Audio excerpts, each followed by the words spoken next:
Glória ao Pai, ao Filho e ao Espírito Santo, como era no princípio, agora e sempre. Amém. Mateus 13, 10, 17. Os discípulos aproximaram-se dele então para dizer-lhe: Por que lhes falas em parábolas? Respondeu Jesus: Porque a vós é dado compreender os mistérios do reino dos céus, mas a eles não. Ao que tem se lhe dará e terá em abundância, mas ao que não tem será tirado até mesmo o que tem. Eis porque lhes falo em parábolas, para que vendo não vejam, e ouvindo não ouçam nem compreendam. Assim se cumpre para eles o que foi dito pelo profeta Isaías. Ouvireis com vossos ouvidos e não entendereis. Olhareis com vossos olhos e não vereis, porque o coração deste povo se endureceu.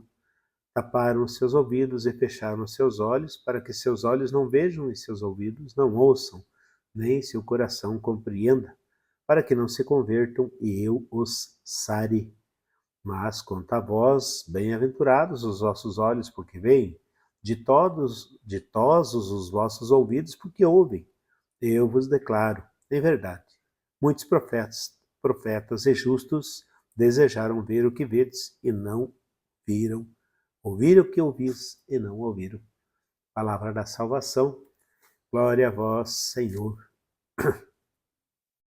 Jesus fala em parábolas e a gente conhece alguns aspectos, alguns sentidos desse jeito de Jesus falar.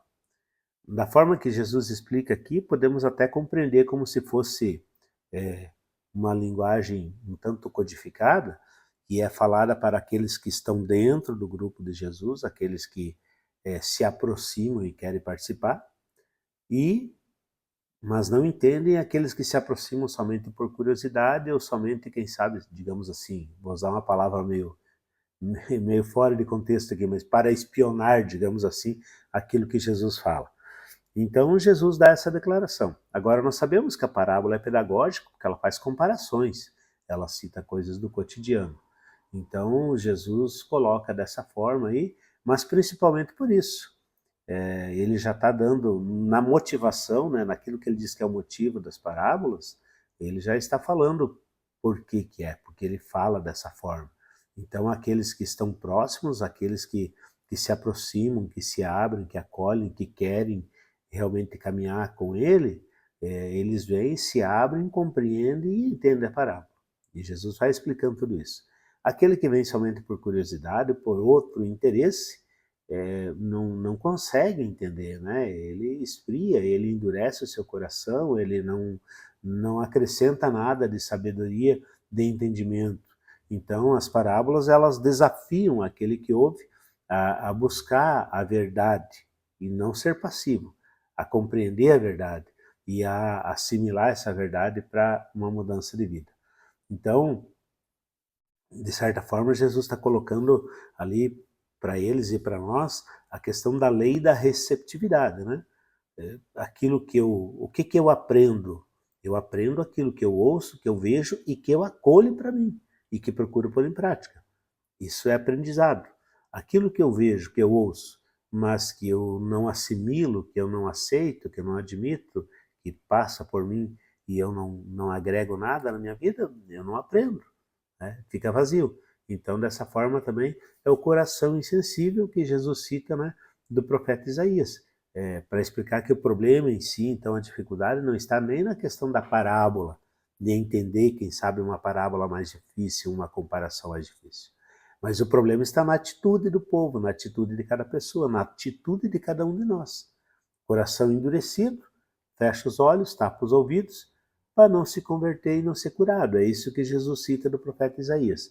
Então, as parábolas, elas desafiam quem ouve a compreender a verdade em vez de recebê-la somente, né?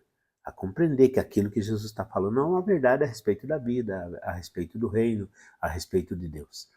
Então, Jesus conclui ainda elogiando os discípulos, né, falando que eles são bem-aventurados, porque eles podem ver e ouvir o que muitos desejaram ver e ouvir e não conseguem. Esta palavra de Jesus, eu creio que até tem um sentido duplo, né? Ele está relacionando isso no tempo histórico, que os profetas esperavam o Messias e não chegaram a contemplá-lo. Mas da mesma forma em relação àquilo que ele explicava, né? Podem ver e ouvir porque se abrem, porque desejam conhecer a verdade e desejam viver a verdade.